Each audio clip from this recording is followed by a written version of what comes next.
Hey everybody, this is Bryce Machine Bates of Team Evil Geniuses, and this is Replay Review. Today's Replay Review is actually going to be a Zerg vs. Protoss on Cloud Kingdom, and I kind of just wanted to go over actual 6 pools and transitions and actually holding off 4 gates with early 3 bases. I know it sounds pretty impossible, but it's something that I don't think a whole lot of people have gone over yet, so really just kind of wanted to go over this replay and kind of just display it to you guys. So let's go ahead and head on to the game. All right, let's get this started. Now, as I said before, this is ZvP against one of my fellow practice partners, Clash Shu. Pretty decent up-and-coming Protoss player.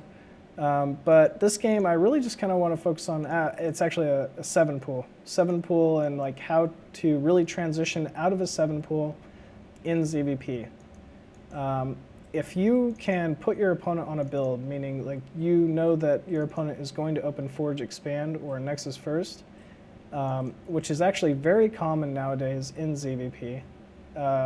7 pool is actually a very decent opening to start with, and it's not all in by any means. So because they're forced to go ahead and actually sack the expansion, the Zerglings get there too quick for them to be able to defend and get a cannon up in time. So you'll notice here I've gone ahead, put down my 7 pool. I'm making 2 more drones. This is pretty common. That'll actually put me at 8 supply.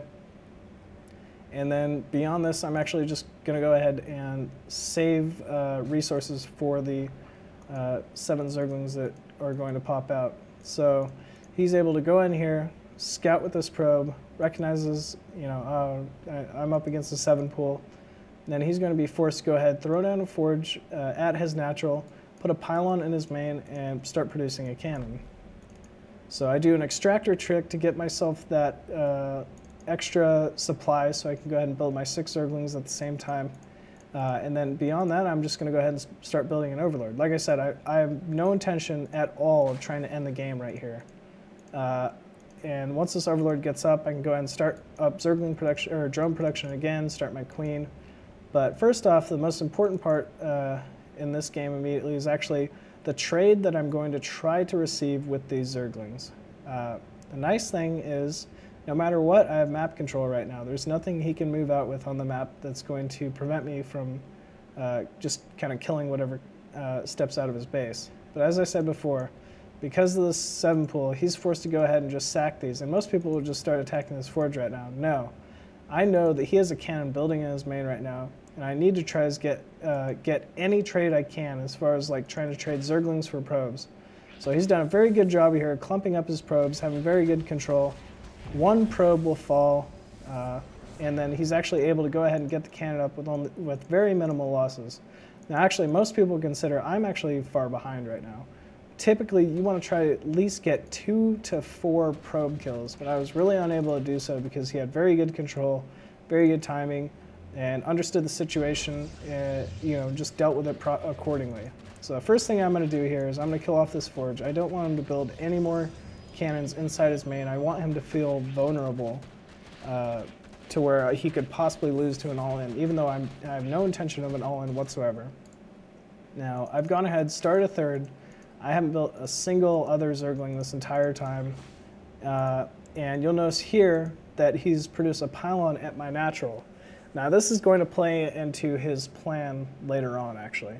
By producing this early pylon here, even though that costs a lot of resources for him, he knows that he's forced me to go ahead and take this 3rd before my natural. So as we see here, he's gone ahead, his gateway is complete, and he's going to start a cybernetics core, 2nd gateway. And meanwhile, I'm trying to scout around the map, and I need to try to find this probe however possible. And I know that if an all-in were to come, because I'm able to scout with this Zergling, I recognize, you know, he still doesn't have an expansion, that the most prominent place for it to come from would be at this little sort of area next to the 3rd. It's very hard to kind of scout, or it goes very easily unscouted. There's a lot of places for him to hide pylons, whether it's like in the back right main or over here, and he basically just wants to get it within close proximity to this 3rd base of mine. So I'm able to go ahead, spawn larva, get my first queen over to this third to help defend, to help spawn larva at it. Second queen's already complete in my main.